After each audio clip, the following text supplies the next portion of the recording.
নমস্কার, আমি সুকান্ত মজুমদার। আমি আজকে আপনাদের সামনে কোনো রাজনৈতিক পরিচয়ে আসিনি। আমি এসেছি দুজন কন্যা সন্তানের পিতা হিসেবে।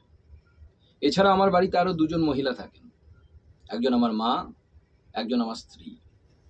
তাদের সকলের হয়ে আর বাংলার সকল মহিলাদের এই যে প্রতিবাদ, এই আন্দোলন, তার পাশে থাকার জন্য আজকে আপনাদের সাথে আমিও আমার প্রতিবাদ জানাচ্ছি। দেখে বুঝতেই পারছেন যে আমি এই মুহূর্তে ট্রেনে চড়ে এক জায়গায় যাচ্ছি, ট্রেনে ট্রাভেল করছি।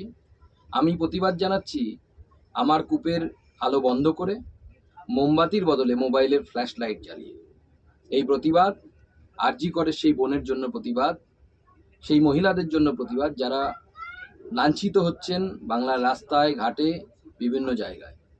আপনারাও প্রতিবাদে নেমেছেন, অনেকে এখনো ভাবছেন নামবো কি নামবো না। তাদের সকলের কাছে আমি আহ্বান জানাই, আসুন